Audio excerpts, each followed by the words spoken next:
안녕하세요. 오토캐스트 이다일입니다. 여기는 파리 모터쇼가 열리는 파리 모터쇼 현장 한가운데에 들어와 있고요. 그 중에서도 1관에 먼저 들어왔습니다. 이번 모터쇼의 메인 부스가 바로 1관인데요. 여기에는 프랑스 브랜드인 르노, 시트로엥, 푸조가 메인 무대를 차지하고 있고, 우리나라의 현대자동차와 기아자동차도 바로 이곳에 있습니다. 제가 서 있는 바로 이 뒤쪽에는 기아자동차가 신차 프로시드를 내놨는데요. 시드의 고성능 해치백 버전, 고성능 모델, 해치백 모델 이렇게 보이는 프로시드라는 차종인데, 기존의 시드보다 좀 더 긴 차체가 특징이죠. 그리고 1리터, 1.4리터, 1.6리터 세 가지 엔진을 가지고 있고 1.6리터 디젤 엔진도 가지고 있습니다. 물론 우리나라에선 생산하지 않아서 우리나라에서는 전혀 볼 수가 없는 차종인데요. 유럽 전략용 모델로 유럽에서 디자인하고 유럽에서 생산하는 모델입니다. 기아 자동차는 시드와 함께 니로 그리고 스팅어 이런 차종들을 내놓으면서 친환경차 그리고 해치백, 작은 SUV 시장에서 유럽 시장을 공략하고 있습니다. 특히나 니로 같은 경우는 전기차 모델, 하이브리드 모델을 같이 내놓으면서 친환경차 시장을 두드리고 있고요. 스팅어 같은 경우는 유럽 시장에서 고성능 세단을 추구하면서 유럽, 독일, 특히 독일의 고성능 모델들하고 경쟁을 하고 있습니다. 이번 메인 무대에 올라온 차는 프로시드고요. 저희는 이미 시드를 시승하면서 이런 차가 유럽에서 달리고 있구나 하는 것을 좀 확인을 했었습니다. 자, 이 프로시드와 기존의 시드가 가장 큰 다른 점은 이 옆모습에서 볼 수 있는데요. 이 B필러하고 C필러 사이의 공간을 굉장히 넓게 차지를 하고 있고요. 그 다음에 말끔하게 이어지는 패스트백 라인, 이 트렁크 라인이 길게 이어지면서 외건의 형태를 거의 가지고 있습니다. 그렇다고 이게 전형적인 외건의 크기보다는 조금 작기 때문에 날렵한 해치백, 좀 더 길게 뺀 해치백 이런 느낌을 받을 수가 있어요. 이거는 마치 현대자동차의 i30 패스트백 같은 느낌의 디자인이라고 볼 수 있겠습니다. 어쨌건 이번 모터쇼 기아자동차에서 가장 주목받는 차입니다. 바로 옆에는 기아자동차가 니로를 전시하고 있는데요. 특징적으로도 이 니로라는 이름을 붙였어요. 전기자동차라는 뜻인데요. 이제 전기자동차를 실제로 판매를 하려고 굉장히 밀어붙이는 모습이에요. 뒤에 전광판에 보면은 485km를 갈 수 있다. 그러니까 파리에서 어디까지 갈 수 있다. 이런 것도 보여주고 있고요. 이제 그만 걱정해라. 이제는 달려야 할 때다. 라는 말들을 저기서 표시를 해주고 있어요. 전기차가 이제는 굉장히 실용적으로 사서 충분히 달릴 수 있는 시대가 됐다라는 걸 강조하고 있고요. 파리 시내에서도 특히 전기차들이 굉장히 많이 늘어났기 때문에 기아자동차에서도 이런 시장을 놓치지 않고 공략하고 있습니다. 그 뒤로 보면은 지금 기아자동차의 옵티마, 그러니까 우리나라의 K5죠. 그런 차들도 있긴 한데 저기 구석에 갖다 놔서 잘 안 보여요. 기아자동차는 해치백, 그 다음에 니로, 소형 SUV 이런 차들을 강조를 하고 있고, 스팅어를 앞에다 놔서 우리도 고성능이 있다 이런 걸 보여주고 있습니다. 자, 여기는 르노 부스예요. 르노가 프랑스 차죠. 우리나라에는 르노 삼성이라고 르노 차들을 가져오고 있고요. 사실상 르노 삼성도 르노예요. 같은 그룹인데 여기 뒤에 보면은 르노의 역사를 설명해주는 타임머신이라고 만들었어요.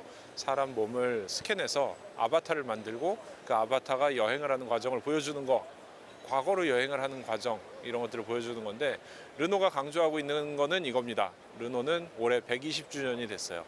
120년 동안 차를 만들어 왔고 그 결실들이 여기에 다 있고요.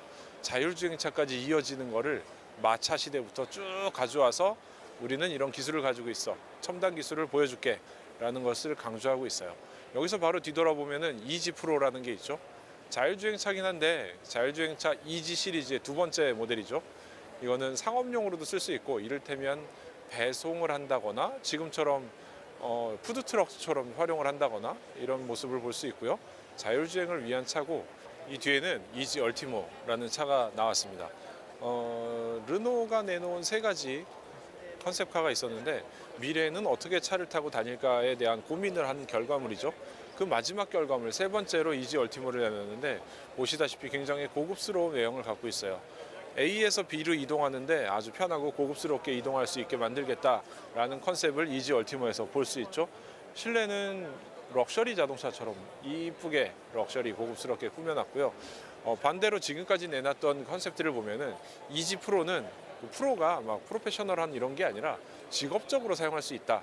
그러니까 운송용 아니면은 뭐 푸드트럭 이런 걸로 사용할 수 있는 이지 프로라는 거를 만들어 놨고요. 이지 고라고 여기 제일 처음에 나왔던 이 모델은 여러 사람이 그냥 이동할 수 있는 거예요. 택시 대신 우버처럼 저 차가 자동으로 와서 벤치 시트에 앉아서 여러 명이 편하게 대화를 하면서 지나갈 수 있게 만든 컨셉입니다. 르노는 이렇게 사람의 미래 이동에 대해서 세 가지 분류를 나눴고요. 그 분류에 따라서 각각의 컨셉 모델을 지금 한 2년 사이에 계속 하나씩 공개를 하고 있고요. 이번 파리 모터쇼에서는 마지막으로 이 차를 공개했습니다. 자, 제 뒤에는 사자가 있죠. 지난번 제네바 모터쇼에서도 봤던 그 사자예요. 푸조의 상징 사자를 갖다 놨고요. 508의 SW 모델, 외건 모델을 내놨어요. 유럽에서 아주 인기가 좋은 외건 모델인데 이 외건을 내놓으면서 유럽 시장에서는 세단만 내놨던 기존과 달리 이제 진짜로 볼륨 모델로 성장을 할 수 있는 기회를 마련한 거죠. 특히 여기는 프랑스이기 때문에 프랑스 파리에서 열리는 모터쇼에서 상징적으로 신차를 내놓고 푸조가 공략을 시작하는 겁니다. 저 508은 사실 국내에도 조만간 들어올 예정이라서 우리나라에서도 굉장히 관심을 많이 갖고 있는 차종이고요.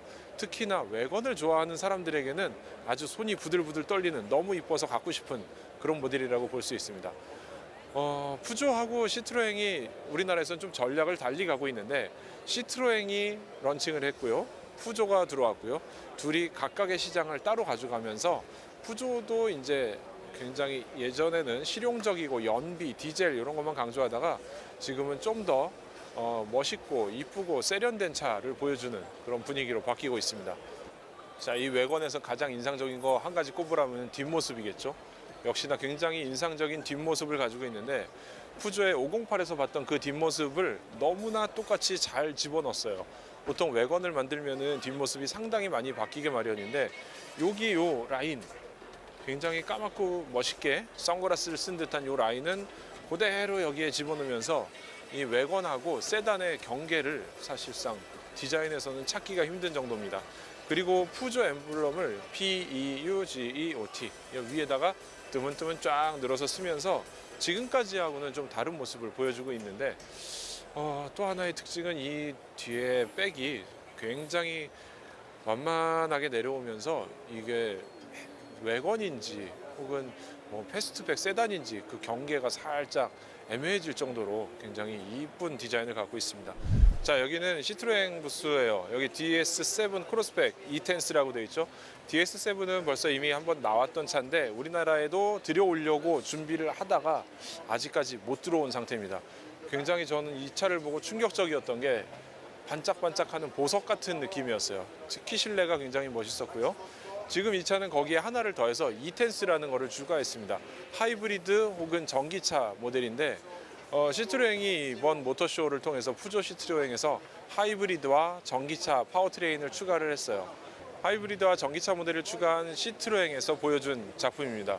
DS7에다가 붙였고요. DS3에 붙여서 유럽에서는 전체 라인업을 이런 방향으로 하이브리드 전동화로 바꿔가고 있는데 이 차는 엠블럼도 E-Tense라고 또 다른 엠블럼을 사용하고 있거든요.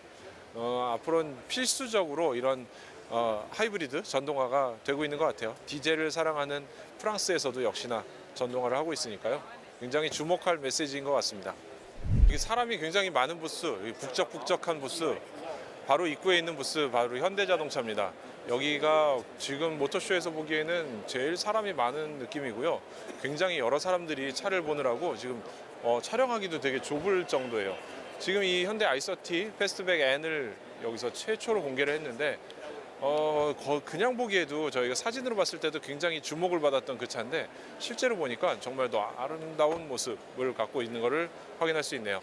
이 색상은 기존에 가지고 있었던 i30의 색상을 그대로 가지고 있지만 여기 이 C필러와 끝에까지 이어지는 이 라인을 굉장히 이쁘게 정리를 해놨어요. i30 이 차를 보고서 저희는 아까 봤던 기아 자동차를 생각하게 되는데 기아차에서는 프로시드가 있었다면 현대는 i30 해치백, 패스트백이 있는 겁니다. 현대자동차는 이거 말고도 저쪽에는 수소차도 가져다 놨고요. 그다음에 전기차도 가져다 놨고 수소차, 전기차 그리고 이런 고성능차들을 바탕으로 한 모터스포츠까지 전시에 축을 이루면서 유럽 시장 공략은 이렇게 하는 것이다 이렇게 하고 보여주고 있어요. 일단은 굉장히 몇 가지 분류를 해서 말씀을 드릴 수 있을 것 같은데 유럽 사람들에게 WRC 참전을 한다고 알렸던 곳이 바로 이 유럽에서였고요. WRC에 실제로 들어가서 i20를 가지고 굉장히 좋은 성적을 거뒀죠. 그 다음에 그 모터스포츠에 들어갔던 성적을 이런 차에다가 접목을 시키고 있습니다. 실제로 이 고성능 N 브랜드를 내놓으면서 그런 모터스포츠의 역사 이런 것들을 새로 만들어가는 그런 모습을 볼 수 있고요. 현대자동차가 여기에는 수소차를 가져다 놨어요. 넥소라는 모델인데 우리는 평창올림픽을 통해서 익혀봤던 그 차인데요. 여기에는 굉장히 중요한 얘기가 숨어 있습니다. 이 수소 자동차를 갖다 놓으면서 세계 자동차 패러다임이 전기에서 수소로 만약에 바뀐다면은 현대자동차는 토요타 뭐 이런 차들을 제칠 수 있는 절호의 기회를 맞이할 수도 있는 셈이에요. 수소 자동차로 양산을 최초로 시작한 게 현대자동차고요. 실제로 유럽의 북유럽 국가에서는 수소차를 제공해서 실제로 운행을 하고 있습니다. 근데 아직은 높은 단가 그리고 충전소의 인프라 구축 이런 것들이 문제인데 중국이나 미국 같은 대규모 시장에서 예를 들어서 전기 대신 수소를 채용한다라고 하는 순간 자동차 업계의 패러다임이 급격히 변화될 수 있기 때문에 예를 들면 이거는 현대자동차한테는 아직 긁지 않은 복권 같은 존재일 수도 있어요. 그리고 그 옆에 정면에 보면은 여기서 전기 자동차를 갖다 놨는데요. 이미 우리나라에서 많이 보여줬던 모델들인데 이 파리 모터쇼에서 이 현대자동차가 무엇을 강조하고 있는가를 볼 수 있습니다. 유럽 시장 이제 이렇게 되겠구나라는 것을 전망을 할 수 있고요. 특히나 오늘 저희가 지금 전반적으로 가장 핵심이 되는 1관을 둘러봤는데 푸조, 르노, 시트로행이 여기는 꽉 잡고 있어서 현대자동차가 들어오지 못했던 곳이에요.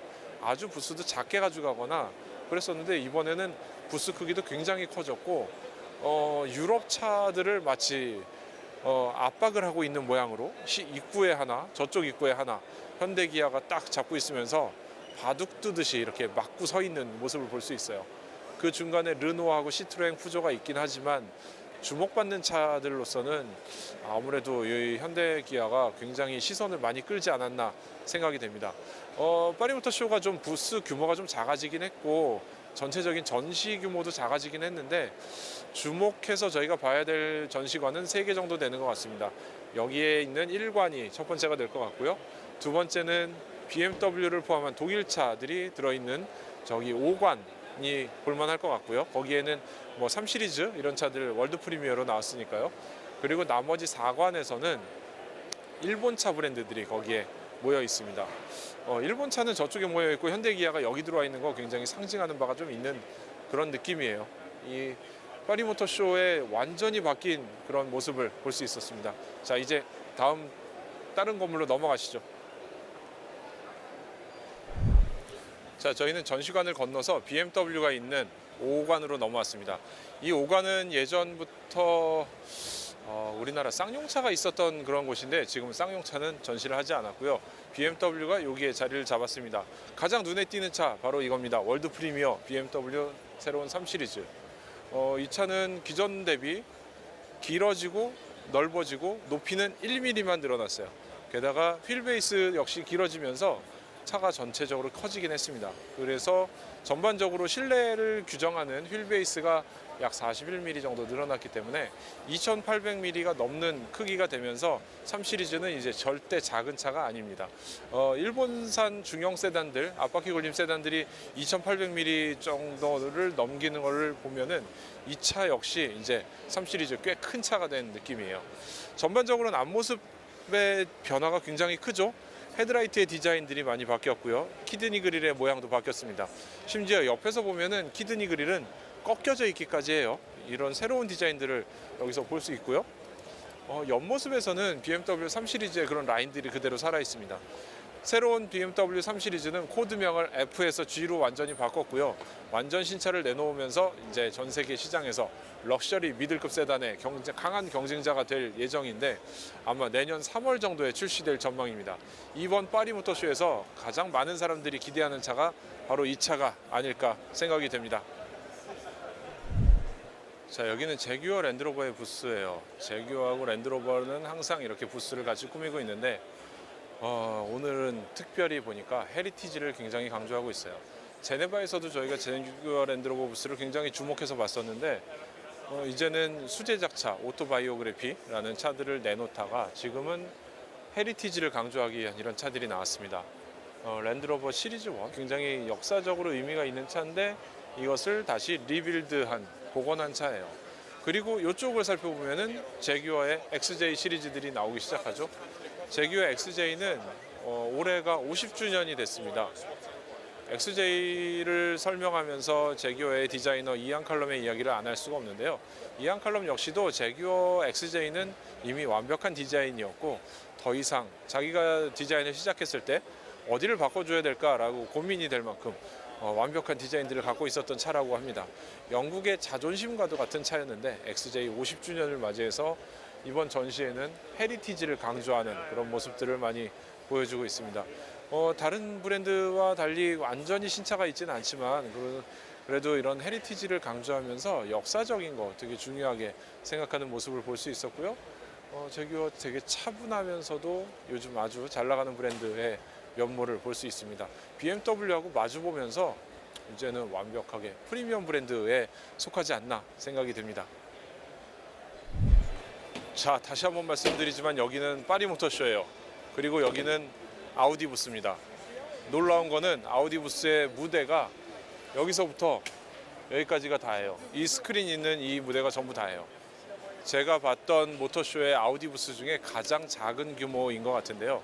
여기가 이렇게 된 이유가 있습니다. 여기는 아까 오토타임즈 권용주 기자의 말에 따르면은 딜러에서 참가를 했어요. 브랜드 단위에서 들어온 게 아니라 아우디 폭스바겐 그룹이 모터쇼에 참가하지 않기로 했는데 여기는 딜러 단위에서 참가를 했기 때문에 규모가 굉장히 작아졌습니다. 뒤에 있는 이 모델은 아우디의 이트론인데요. 계속 이 전기차를 강조하면서 독일이나 프랑스차 모두 다 전동화로 급선회하고 있는 모습을 볼 수 있습니다. 저희는 이 일정을 오기 전에 이미 독일에서 아우디의 공장과 포럼과 박물관을 갔다 왔기 때문에 아우디의 여러 다른 파워트레인을 볼 수 있었어요. 가스로 한 데는 G트론, 전기로 가는 E트론, 하이브리드의 H트론까지 이런 차들을 여러 가지 파워트레인을 쫙 늘어놓고 있는 모습을 볼 수 있고요. 사실상 여기서 그다지 볼 게 없는 게 부산에서 했던 그 모터쇼보다도 사실 규모가 더 작아요. 그래서 이렇게 지금 팔고 있는 차 위주로 전시를 해놓다 보니까 그다지 아우디 부스에서는 볼거리가 별로 없는 것 같아요. 아쉽네요. 자, 완전히 하이브리드로 전향한 이 파리 모터쇼를 볼 수 있는데요. 여기 토요타 부스예요. 코롤라 하이브리드죠. 어디서 많이 봤던 모양들입니다. 하이브리드의 소형의 해치백. 현대자동차, 기아자동차에서 모두 다 이런 차가 나왔죠. 거기다가 토요타니까 하이브리드를 굉장히 강조했다, 이런 거를 볼 수 있네요. 토요타는 코롤라 하이브리드를 여기 모터쇼에서 최초로 공개했는데요. 부스 자체를 세 가지 정도 섹션으로 꾸몄어요. 아까 현대에서도 설명해 드린 거랑 비슷한데 현대 역시 모터스포츠, 그 다음에 친환경, 미래의 차, 그 다음에 지금 잘 팔릴 차, 이런 세 가지 정도를 보여줬죠. 토요타도 마찬가지입니다. 모빌리티 솔루션이라고 개인용 이동수단 혹은 전반적인 자동차가 아닌 이동수단에 대한 얘기를 한 군데서 하고 있고요. 그 다음에 토요타 가주 레이싱이라고 하는 모터스포츠 팀이 있죠. 가주 레이싱을 여기다 부각을 시켰어요. 두 번째. 세 번째는 이런 차, 하이브리드를 전시를 하면서 지금 당장 팔아야 되는 차를 여기서 보여주고 있습니다. 코롤라 하이브리드는 유럽에 어울리는 그런 형태고요. 해치백 형태로 만들면서 유럽에서 많이 보는 그런 차가 되겠네요. 100% 토요타는 하이브리드만 출시했습니다. 바로 옆에 렉서스 부스로 왔습니다. 여기 렉서스 부스에는 세 가지 또 봐야 될 것이 있습니다. 첫 번째는 ES300H. 렉서스 ES 시리즈가 바로 오늘 한국에서도 런칭을 했는데 여기서도 전시를 하고 있네요. 이 중에 세 가지 중에 가장 우리 눈에 익은 차, 이미 봤던 차가 렉서스 300H. 근데도 메인 무대에 올라와 있어요. 여기에서 아주 판매를 위한 전략을 세우겠다. 이거 굉장히 강력한 의지가 보이네요. 하이브리드인데다가 연비 좋고 좀 넓은 세단, 럭셔리 세단이니까 독일산 세단하고 경쟁을 해보겠다. 유럽 시장을 노려보겠다. 이런 의지를 보이는 차입니다. 그런데 여기서 살짝 돌아보면은 다른 차들이 있죠. 파란 차 지금 보고 계시니까 잠깐 여기 LC500H. 네, 이 차는 옐로우 에디션이라고, 글쎄요, 저는 살짝 에디션이라고 하면은 뭔가 모터쇼에 출품하기 위한 뭔가를 억지로 만들어낸 느낌이 아닐까라는 의심을 하게 되는데, 그래도 굉장히 이쁜 노란색이에요. 겨자색에 가까우면서도 너무 밝지도 않고 너무 어둡지도 않은 굉장히 보기 드문 컬러의 렉서스이네요. 사실 이 차 두 대 말고 뭔가 세계 최초로 이 파리 모터쇼에서 공개는 하나 해야 되지 않을까 고민은 했던 것 같아요. 바로 저기 있는 렉서스 RC 월드 프리미어로 저기 나왔습니다. 2014년에 렉서스 RC가 나왔었는데 렉서스가 지향했던 럭셔리 쿠페 시장이죠. 럭셔리 쿠페는 이런 것이다 라고 보여주면서 투도어의 쿠페를 만들었어요. 이 화려한 라디에이터 그릴 보세요. 이거는 렉서스 시리즈가 나오면서 굉장히 과격한 디자인이라고 우리는 생각했었는데 이제 점점 눈에 익다 보니까 LS 뭐 이런 차들도 다 눈에 익어서 굉장히 이제는 멋있네 라는 생각이 들기도 하네요. 우리나라에서도 이 차를 판매를 하고 있는데 이 차는 아니고 이 전 모델이죠. 판매를 하고 있는데 지금 이거 완전 새롭게 탁 바꿨어요. 이거 사실 렉서스 RC를 우리나라 도로에서 보면은 굉장히 멋있는 저거 굉장히 럭셔리하고 멋있고 세련됐어 라고 생각되는 차인데 이렇게 모터쇼 무대에 올라가 있는 것을 보니까 조금 더 아름다운 것 같아요. 렉서스 여기까지 보고 나니까 이제 모터쇼가 아쉽게도 거의 다 본 것 같아요. 지금 여기가 굉장히 작은 규모의 전시관인데 이 뒤에는 뭐 아이신 뭐 이런 부품 회사들이 와 있고 상당히 많은 브랜드가 일단 참가를 안 했어요. 최소 폭스바겐 그룹 12개인데 딜러에서 참가를 해서 규모가 좀 적고요. 이 아래층도 예전에는 전시관으로 사용을 했었는데 지금은 일종의 기획 전시, 자동차의 역사 같은 것을 보여주는 기획 전시가 되어 있습니다. 그래서 이번 파리 모터쇼에는 3개 전시관을 주력으로 보게 되는데 간단히 싹 둘러보면서 쉽게 볼 수 있었던 것 같고 상당히 예전 모터쇼에는 기억에 남는 차, 고민해야 될 차, 자세히 봐야 될 차를 리스트를 쭉 꼽아가지고 다니면서 봐야 될 정도로 많았었는데 이번에는 우리나라 시장에서 팔리는 차, 관심을 가질 만한 차로 정리를 하다 보니까 그다지 많은 모델이 아닌 것 같아요. 몇 가지 주목받는 모델이 아주 관심을 끄는 모델일 것 같고 나머지는 파리 모터쇼의 과거 영광스러웠던 시절과는 많이 다르게 그다지 많은 브랜드에서 완전 새 차를 내놓지는 않았던 것 같네요. 여기는 좀 더 당장 팔 차 그리고 당장 거리에 달릴 수 있는 차 중심으로 보여주는 분위기입니다. 뭐 상당히 아쉬운 느낌이 많이 있지만 여기서 파리 모터쇼 한 번에 싹 둘러보는 거는 좀 맞춰보고 다음에 다른 영상으로 찾아뵙겠습니다. 저는 오토캐스트 이다일입니다.